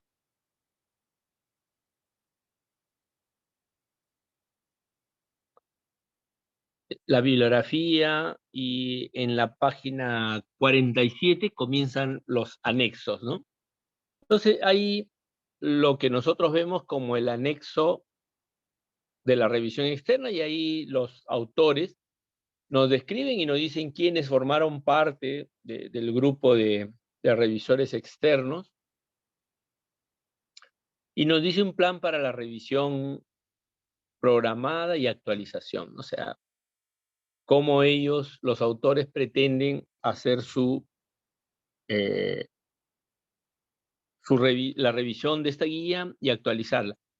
Pero ustedes busquen en todos los anexos y todos los documentos que siguen, y no hay nada sobre indicadores. Entonces, ¿qué es lo que nos llama la atención? Vamos a las páginas iniciales y vamos a encontrar lo que sería en buen romance, bueno, para esta época, no se olviden ustedes, para el 2008 que sale esta guía, el resumen, ¿no? Sería la versión acortada. Y son solamente las recomendaciones. Pero dentro de las recomendaciones, los autores nos describen etiología, nos describen diagnóstico, nos describen tratamiento y nos describen prevención, ¿no? En las páginas 5, 6, 7, 8,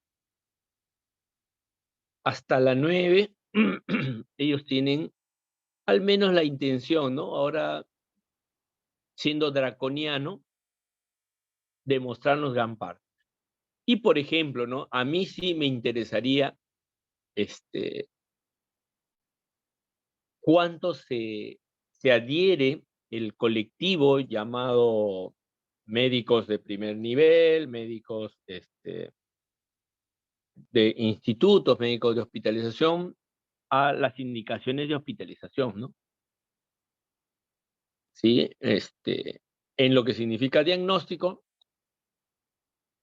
yo quisiera que se midiera cuántos pacientes ingresan, ya sean lactantes o niños mayores, con los criterios que acá se describen en la guía, ¿no?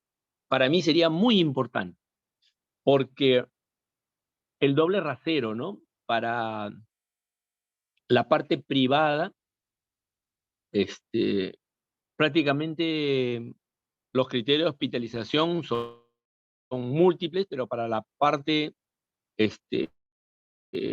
pública, allí sí, ¿no? Se ponen muchos peros, ¿no? Entonces, para tener mi calidad de atención, un punto que a mí sí me interesaría Sería eso, ¿no?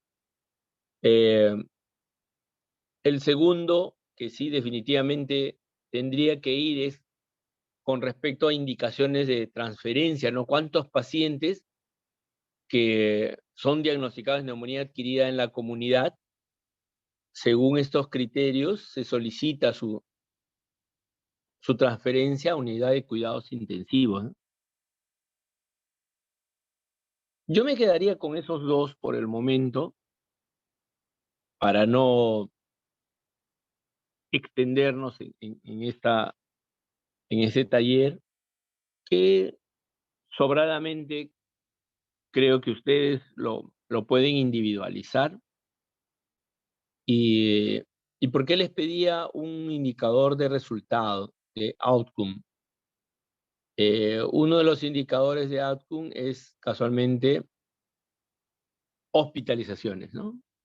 Hospitalizaciones. Para mí es crucial, ¿no? Porque, a ver, yo manejo una emergencia, ¿no? ¿Qué es lo más fácil? Solicitar camas. ¿Sí? Ustedes se van a dar cuenta, ¿no? ¿Qué es lo que le dice el médico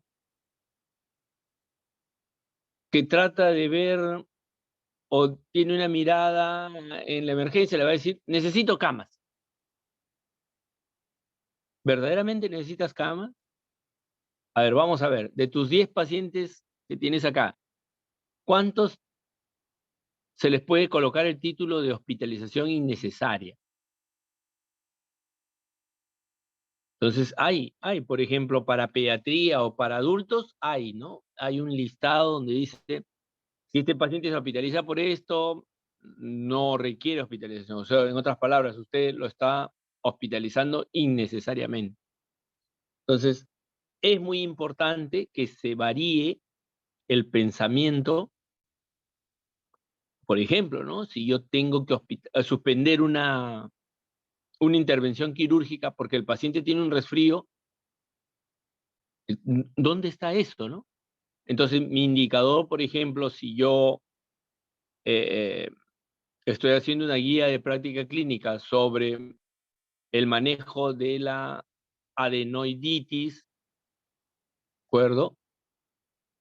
Y uno de los criterios es la intervención quirúrgica, cuando tales criterios se cumplan, lo que yo tengo que evaluar es cuándo no se cumple eso y por qué no se cumple, ¿no?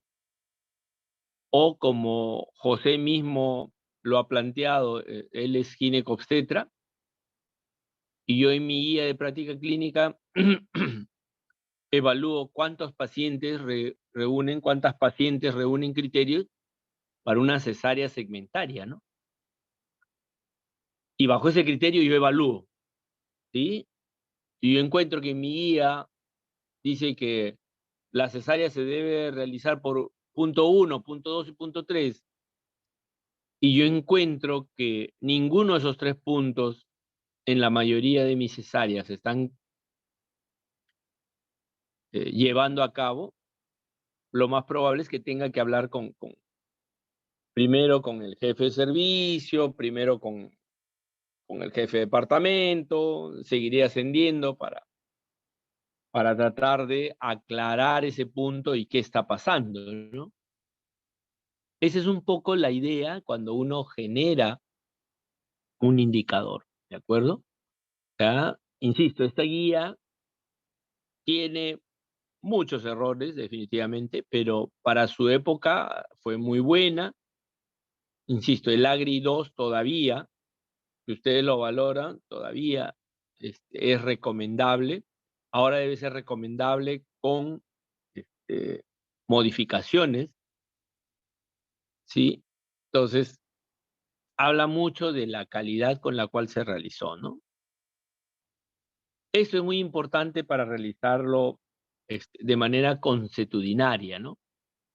Entonces, ustedes agarren una guía, generen sus indicadores, estoy seguro, o sea, esto más depende eh, de cuánto ustedes conozcan de la enfermedad, cuánto conozcan ustedes de los cuellos de botella. Por eso es muy importante que quien desarrolla la guía de práctica clínica al momento de la implementación quienes desarrollan una recomendación al momento de la implementación, conozcan todo el proceso de atención, ¿no?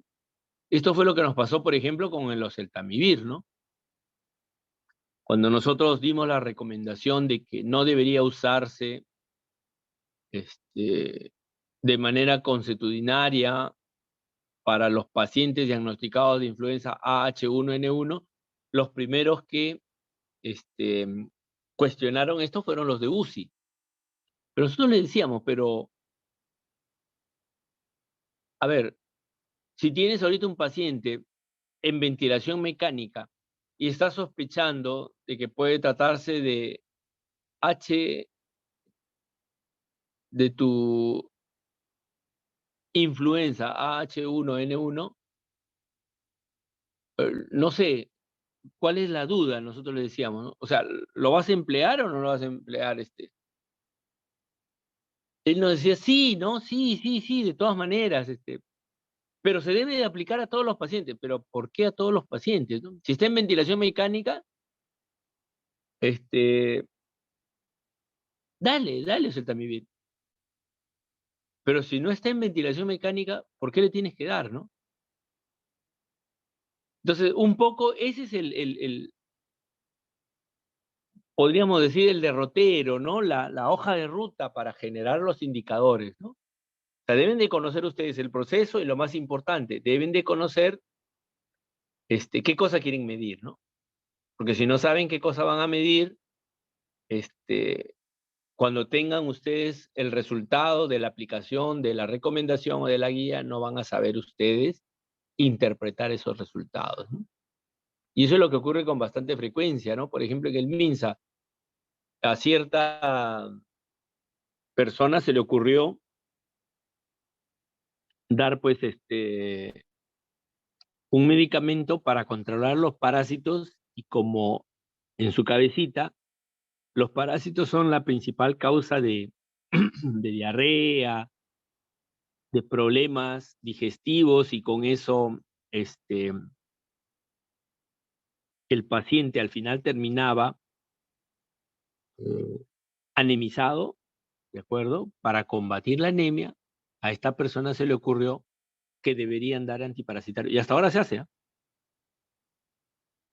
En muchas latitudes hasta ahora se hace la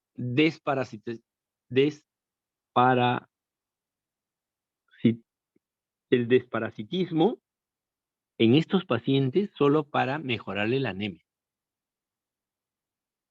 Y bueno, pero ha quedado en eso, ¿no? O sea, se supone que yo al darle a todo el mundo de manera masiva antiparasitario, se supone ¿qué cosa? Que tiene que mejorar la anemia, ¿no?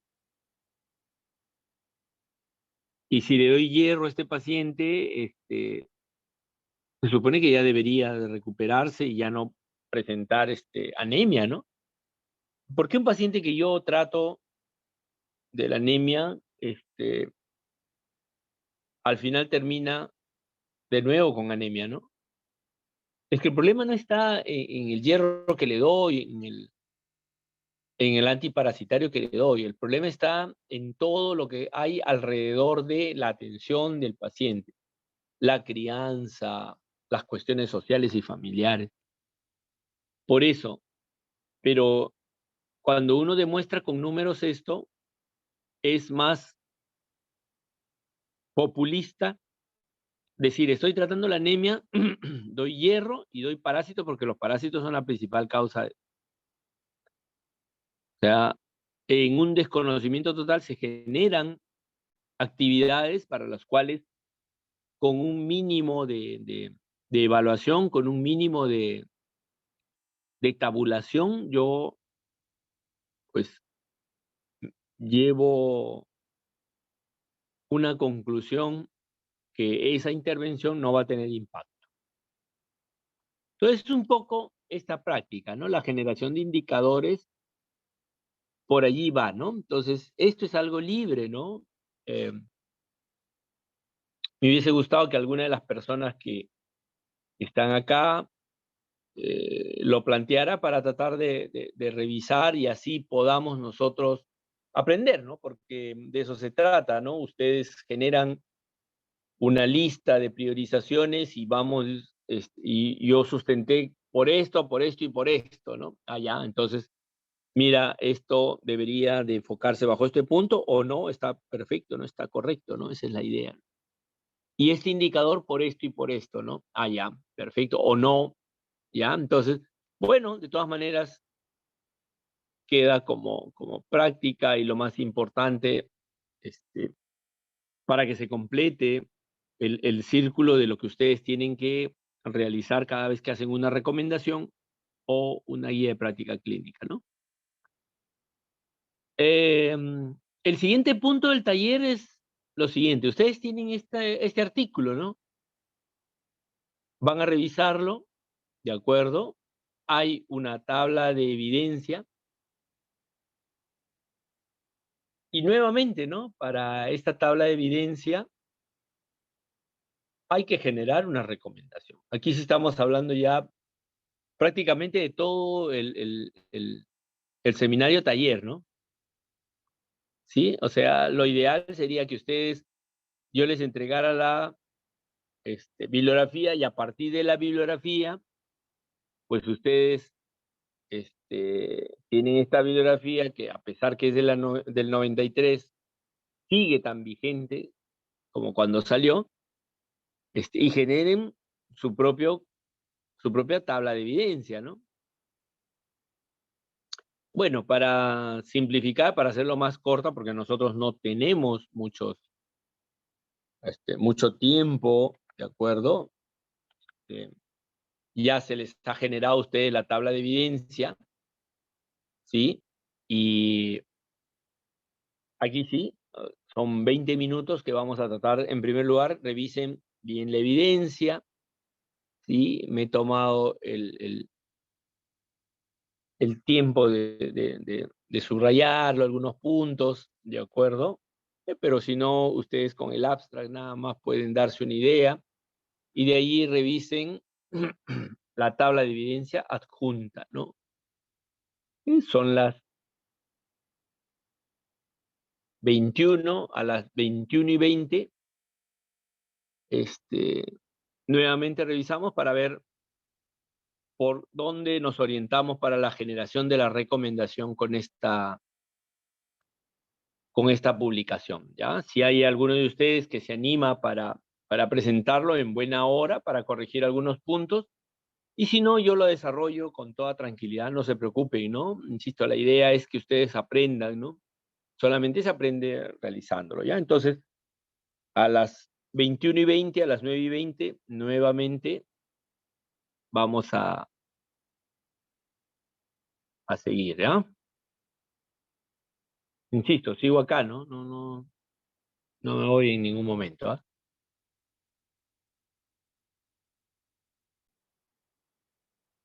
Transcurrido una buena parte ya del seminario taller y estamos en la condición de poder hacerlo, ¿no?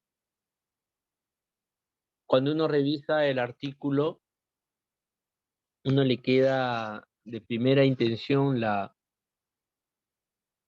idea, vamos a llamarlo así, no. Si este manuscrito que tiene casi 30 años,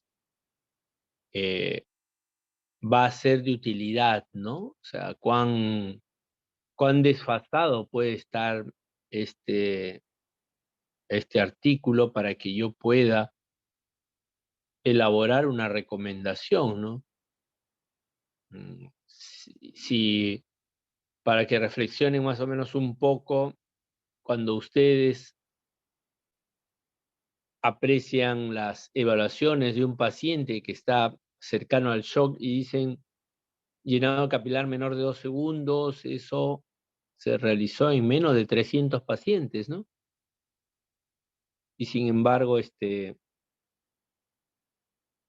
aún todavía se sigue preconizando, o por ejemplo, eso de que por cada grado centígrado que se incrementa la temperatura, la frecuencia respiratoria y cardíaca se incrementa en tanto. Eso ha sido hecho en menos de 80 pacientes adultos y menos de 30 pacientes pediátricos, ¿no? Entonces, para que veamos cómo, a pesar de que puedan transcurrir los años, miren cómo sigue vigente hasta que alguien de repente haga un estudio de mayor envergadura y demuestre lo contrario, pero aparentemente todo es infructuoso, ¿no? Pero por eso mismo, la primera preocupación es la fecha, ¿no?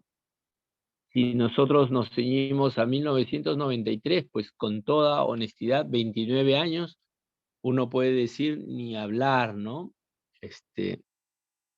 En 29 años tiene que haber cambiado. Bueno, veamos que la tabla de evidencia, cómo se va a construir. En primer lugar, es un estudio que trata de determinar la prevalencia, la relación y los desenlaces de la hipoxemia en pacientes graves con síntomas respiratorios, ¿no? Entonces, es un estudio observacional. Ellos colocan en el artículo la altitud. ¿Por qué? Porque la saturometría es diferente si se trata al nivel del mar o si hay en altura, ¿no? Y también ellos preconizan la importancia de los signos y síntomas clínicos que predijeron la hipoxemia en estos niños en Kenia, ¿no? Entonces, a partir de allí se hace todo el estudio, ¿no? Y la tabla de evidencia que nos muestra un estudio para determinar la relación entre la mortalidad y la hipoxemia en niños graves con síntomas respiratorios, una cohorte, ¿de acuerdo? Y muy interesante, ¿no? La gradiente dosis-respuesta, sí, pues, ¿no? O sea, se confirma, ¿no? Que mientras más de saturación, mayor la probabilidad de mortalidad, ¿sí? No quedó duda de que la saturometría, perdón, la hipoxemia estaba asociada al desenlace muerte, no quedó. Y los factores de confusión controlados, sí, miren, ellos al menos nos mencionan la altura, había saturometría, había correlato clínico, había evaluación médica, o sea, gran parte de aquellos factores se estaban controlando y para los criterios que ellos determinaban como neumonía, porque hacen su definición también, ¿no? ¿Cuántos pacientes fueron? Fueron 256 pacientes. Estos 256 pacientes eran menores de 3 años, si mal no recuerdo, 3, 5 años. Y lo más importante, ¿no? Que al momento de ingresar, a todos se les medía la saturometría y después, días posteriores de su ingreso, ¿no? Y se trataba en lo posible de ver qué había pasado con el paciente, ¿no? Entonces ellos encuentran que casi la mitad de los pacientes, presentaron en algún momento hipoxemia y la mortalidad durante los 5 primeros días, que ellos lo determinaron como mortalidad a corto plazo, fue 4.3 veces, ¿no? Con un intervalo de confianza que iba de 1.03 a 17.8. Si nosotros nos basáramos en un ensayo clínico, el intervalo de confianza es muy amplio, ¿no? Demasiado amplio. Pero ¿qué salva a este estudio de cohortes? Casualmente, la no rigidez de un ensayo clínico, ¿no? ¿Y por qué es este intervalo de confianza tan prolongado, tan extendido? Es casualmente por su poca cantidad de pacientes, ¿no? Esta poca cantidad de pacientes hace definitivamente que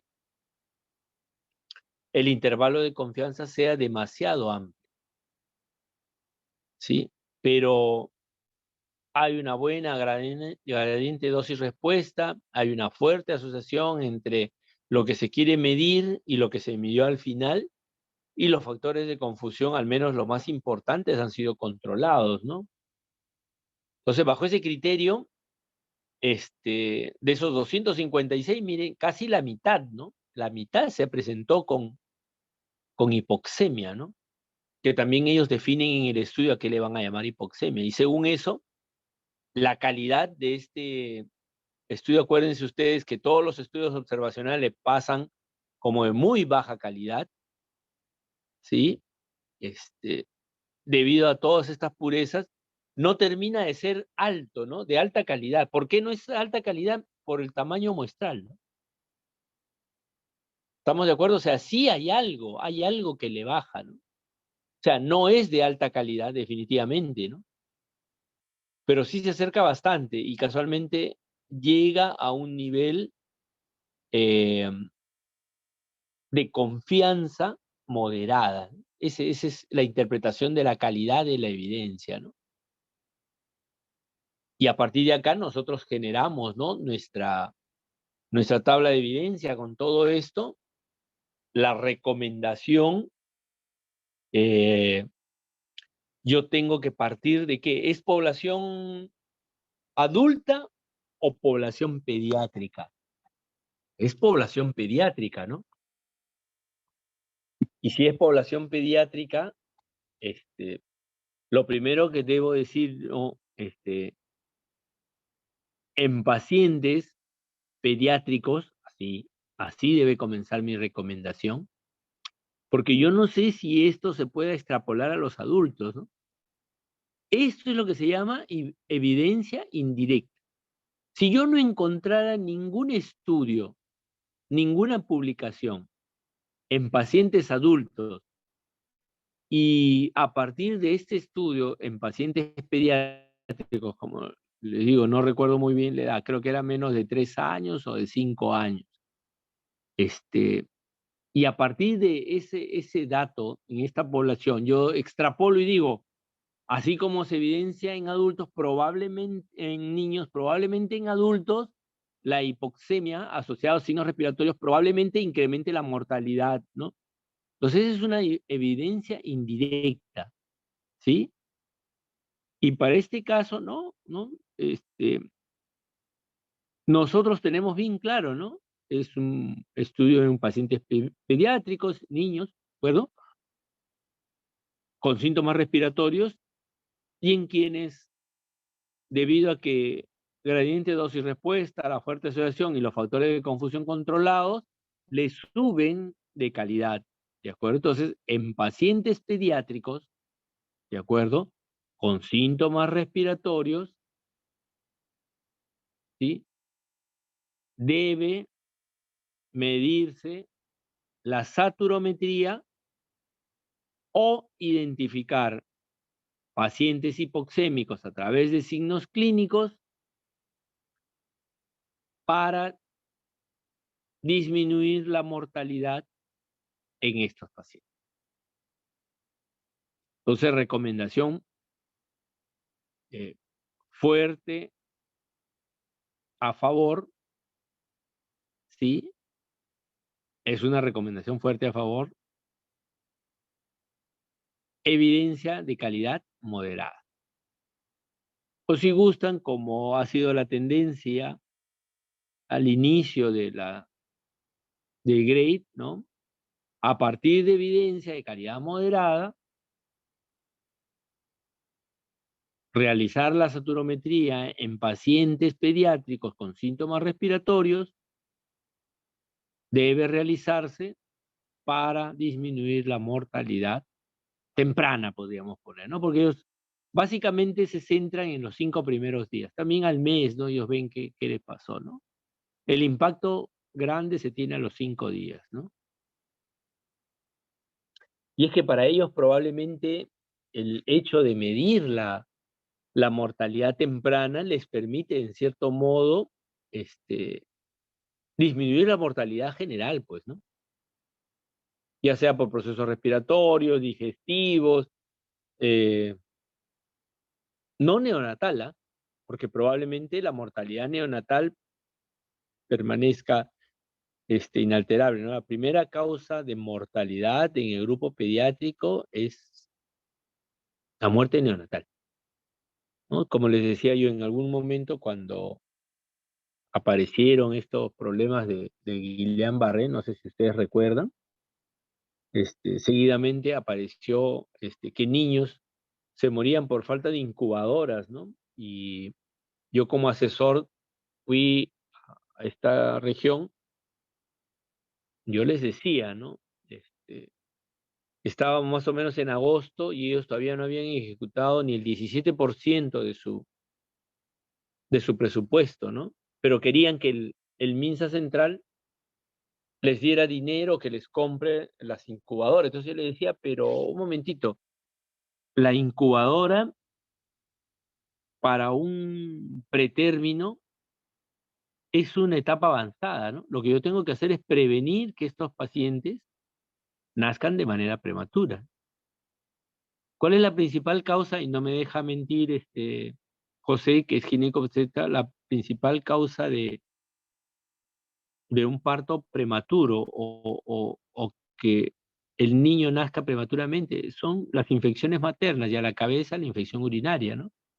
Claro, Pero así es. ustedes vayan a las regiones y van a ver que menos del 10% en sospecha de infección urinaria les toman un urocultivo, ¿no? Ya, seamos optimistas, de cada 10 a una le van a pedir, ya, imagínense, ¿no? Y es menos, ¿ah? Es menos. En algunas regiones no les toman, no les toman. O sea, lo que llama la madre infección urinaria, entre comillas, son descensos, que no es, pues, ¿no? Pero para que vean ustedes, con urocultivo, con la implementación urocultivo, miren cómo podría prevenirse, ¿no? ¿Sí?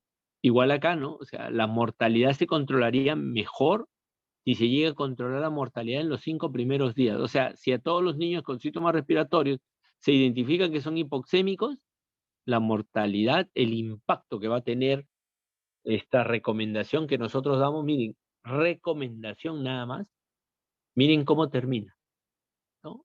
Esto es, la verdad, muy flagrante, ¿no?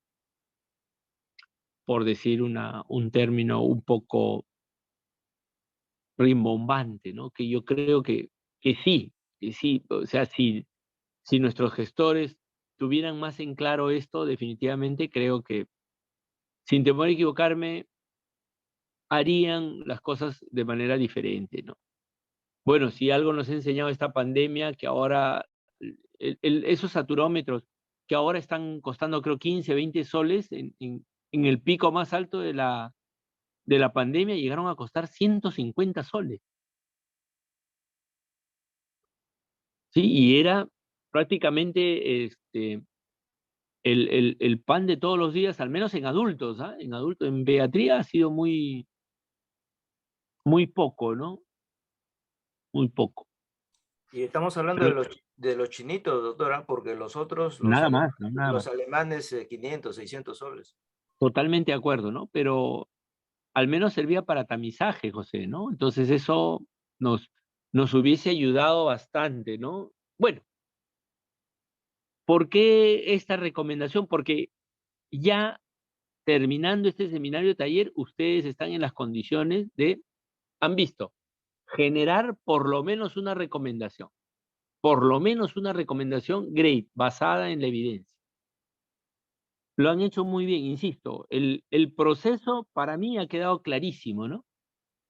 O sea, la clase del doctor Chipana de evaluación de ensayos clínicos, de evaluación de revisiones sistemáticas, la sesión del doctor Tobaru con evaluación de estudios observacionales, caló, ha quedado. Lo único que yo hice, great, es el fuerte, ¿de acuerdo? Que se sustenta en la evaluación de las publicaciones, ¿no?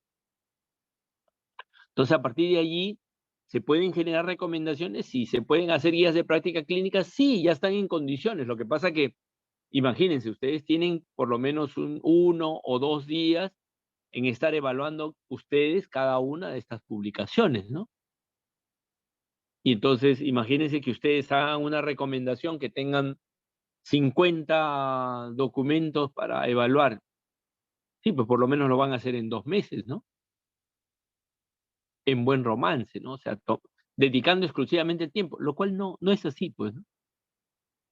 Siempre, no sé cómo pasará en otros hospitales, pero sería muy importante conocer qué importancia le dan, ¿no? Al desarrollo de las guías, ¿no? Personalmente, mi percepción es que es muy pobre, ¿no? El tiempo, ¿no? Siempre quieren que empleen 1 o 2 horas a la semana y que el resto del tiempo lo hagan en su casa. ¿Por qué, no? ¿Por qué tengo yo que quitarle tiempo a mi familia cuando esto la institución se va a beneficiar, ¿no?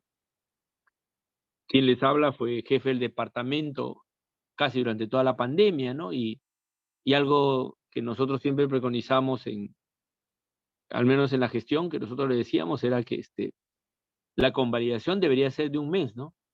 Al final, han convalidado a todas las personas que nos han presentado, lo cual bien por ellos, ¿no? Han habido servicios, por ejemplo, en mi hospital, que han desarrollado guías de práctica clínica. Por ejemplo, reumatología ha desarrollado 2 guías basadas en la evidencia de muy buena calidad, ¿no? De muy buena calidad, yo les garantizo, ¿no? Pero al menos, como ustedes ya pueden ver, el desarrollo de recomendaciones basadas en la evidencia a través de la metodología GRADE, ya están ustedes en condiciones de realizar. Bueno, y para terminar, la elaboración del plan de actualización, ¿no? Esta guía que les hemos compartido todo el equipo, ¿de acuerdo? El doctor Chipana, el doctor Tobar, quien les habla, creo que es una guía de muy buena calidad, ¿no? Fue mejor que la de neumonía adquirida en la comunidad, no llegó a ser tan buena como la de bronquiolitis. La de bronquiolitis tiene hasta indicadores, ¿no? Yo les aconsejo que la busquen, bronquiolitis, también por los mismos autores casi, y esa es una guía muy, muy buena, ¿no? Entonces, para esta guía, en los próximos 10 minutos vamos a traten de diseñar un proceso de actualización, ¿no? O sea, ¿qué es? Denle una revisadita, ¿de acuerdo? Yo me quedo con lo siguiente, ¿no?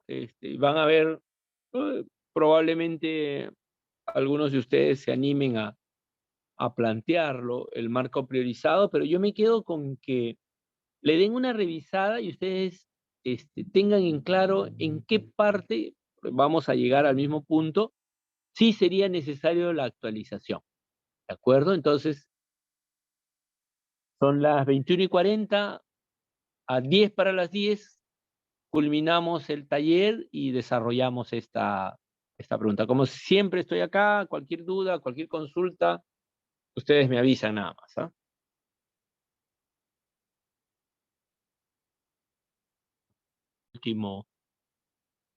Este último punto, ¿sí? ¿Qué cosa es la actualización, no? La actualización tiene que ver bastante con cuánto de la información nueva reemplaza la información antigua, cuando es necesaria reemplazarla. Habíamos visto en el ejemplo previo que un artículo de casi 30 años seguía tan vigente como siempre, y probablemente, insisto, mis comentarios no van por el lado de la política, pero los gobernantes poco o nada hacen por marcar diferencia en zonas muy alejadas, y por tanto, yo calculo que en los próximos 100 o 200 años esto va a seguir así, ¿no? De continuar con esta misma política muy fragmentada, intereses subalternos, etcétera, etcétera. ¿Y por qué les digo esto? Porque probablemente nuestros nietos sigan usando este artículo, ¿no? Porque no vamos a tener recursos. Entonces, eso más o menos me puede esbozar lo que significa el plan de actualización. Bueno, cuando uno revisa una guía y va a plantear su actualización, lo primero que debe realizar es un mapa. ¿Cuál es el proceso? A ver, lo primero que debo yo de tener presente es la clínica va a cambiar, por eso no entiendo, hace 10 años salió un curso de una universidad muy conocida donde colocaban actualización en anatomía de miembro superior, ¿no? Así, actualización en anatomía de miembro superior, ¿no? Y la primera pregunta que yo me hacía era, ¿que hemos mutado? ¿Hemos cambiado? No que con mejores técnicas, sí, pero la anatomía se puede actualizar. Insisto, salvo que hayamos mutado, que hayan cambiado, o que se sospeche, ¿no? De eso, en realidad aplica el término, ¿no? Pero yo debo hacerlo primero una hoja de ruta. Y a partir de esa hoja de ruta, trazar. Lo primero que debo buscar es información sobre diagnóstico, sobre tratamiento, ¿no? Es lo primero. Y sobre diagnóstico, ¿cuál es la técnica, por ejemplo, que a mí me va a rendir más? Por, e- para el caso de diarrea aguda infecciosa, por ejemplo, ¿qué es lo que me rinde más? ¿Qué se sabe del diagnóstico por el examen de heces, ¿no? A través del coprológico funcional, la reacción inflamatoria, ¿no? La famosa reacción inflamatoria. No hay un punto de corte. Cuando uno hace una búsqueda, dice mayor de 20, mayor de 50, uno le sube mayor de 70, sí, le impregna de sensibilidad a la prueba, pero no de especificidad. Y si uno le dice mayor de 10, le da una gran especificidad, pero su sensibilidad se pierde, ¿no? Entonces, de repente, por allí, si yo quiero buscar algo nuevo, pues buscaré sobre la reacción inflamatoria, ¿no? ¿Sí? Eso es lo primero que debería buscar. O, por ejemplo, ¿no? Para rotavirus, ¿cuál es lo último, no? Si la primera causa de diarrea aguda infecciosa es los procesos virales, el rotavirus, el norovirus, ¿de acuerdo? Han modificado sus criterios diagnósticos, por ejemplo, ¿no? Hay un estudio de cohortes en donde la epidemiología, con la ausencia de fiebre y la ausencia de leucocitos fecales, predice con muy buena correlación la probabilidad de que esta diarrea aguda infecciosa sea por norovirus, ¿no? Entonces ha cambiado eso. Entonces, ese es mi marco priorizado de actualización. Y a partir de ahí, actualización de un punto seleccionado. ¿Para qué? Para que en mi búsqueda yo encuentre una nueva recomendación. En todo paciente en el cual se sospecha diarrea aguda infecciosa por norovirus, en todo paciente pediátrico en el cual se sospecha una infección de rotavirus, debe realizarse la prueba de Raúl Rojas.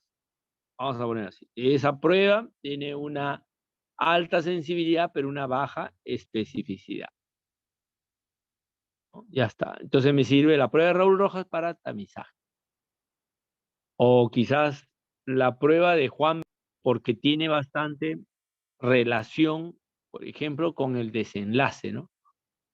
Me va a servir para decidir si le doy o no antibiótico. Pues esa prueba es la que yo tengo que elaborar una nueva recomendación, ¿no? Básicamente, de eso se trata el plan de actualización, ya sea de su recomendación o de una guía de práctica clínica, ¿no? Entonces, debo de diseñar un proceso. Sobre ese proceso, dentro de mis planteamientos de actualización, debo de priorizar sobre diagnóstico, sobre tratamiento. Por ejemplo, si yo soy MINSA, en realidad me tengo que basar en el diagnóstico en la clínica y básicamente el tratamiento es lo que voy a actualizar, ¿no?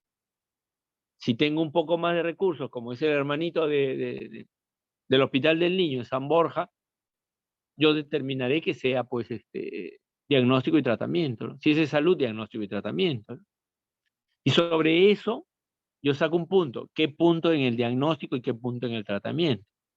Y sobre eso, de acuerdo a la recomendación, a la evidencia, perdón, yo voy a enunciar una nueva recomendación, que puede ser igual a la anterior, ¿ah? Y hemos visto, ¿no? Puede ser igual a la anterior, ¿no? Bueno, ahí yo soy rockero, un rockero empedernido, pero no dejo de reconocer la salsa dura, ¿no? Dentro de ellos está Héctor Lavoe, ¿no? Y decía una canción, todo tiene su final, ¿no? Bueno, esto es para matizar un poquito, como decían los maestros, ¿no? El que solamente sabe medicina, a veces ni medicina sabe. Procuremos nosotros crecer en esta parte porque al menos ustedes como grupo hay un interés, si están inscritos aquí de manera sincrónica o asincrónica, están siguiendo el curso y definitivamente eso marca diferencia con aquellos que ni siquiera conocen, ¿no? Yo sí quiero felicitarlos por su paciencia, nuevamente agradecerle a Milagros que muy comprometida con la salud, en realidad con el desarrollo de herramientas en la salud basadas en la evidencia. Creo que no hemos podido tener una mejor anfitriona en esto de desarrollar medicina basada en la evidencia, puntos de actualización en auditoría y ahora con el desarrollo de guías de práctica clínica, que dicho sea de paso es inédito en Latinoamérica. Hubo un curso, pero si ustedes lo revisan, es decir, para comenzar el curso estaba cerca de $600, era en un mes, ¿no? En un mes. Nosotros les hemos dictado casi 2 meses. Ha sido, la verdad, que muy interesante. Great, les aconsejo que las tengan las presentaciones, las revisen, y todo lo que hemos desarrollado, en realidad, creo que va mi reconocimiento al doctor Miguel Chipana y al doctor Antonio Tobaru, con quienes tenemos la suerte de estar transcurriendo en esto ya casi 15 años. Así es que no hemos podido, la verdad, tener mejores docentes, ¿no? Estoy seguro que lo que hemos compartido le va a ser de mucha utilidad y, insisto, dejo mi correo para cualquier duda o consulta. Muchas gracias, Milagro.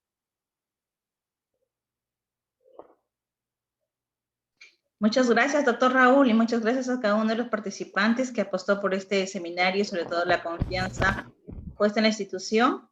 Recordarles pues que en el transcurso de los días vamos a solicitarles sus datos para poder emitir la certificación que va a ser enviada a su domicilio. Asimismo, también le estaremos enviando los siguientes programas que tenemos durante el siguiente semestre. Estamos ya desarrollando también programas nuevos. Gracias a cada uno de ustedes, bendiciones. Y si ponen su cámara para la fotito,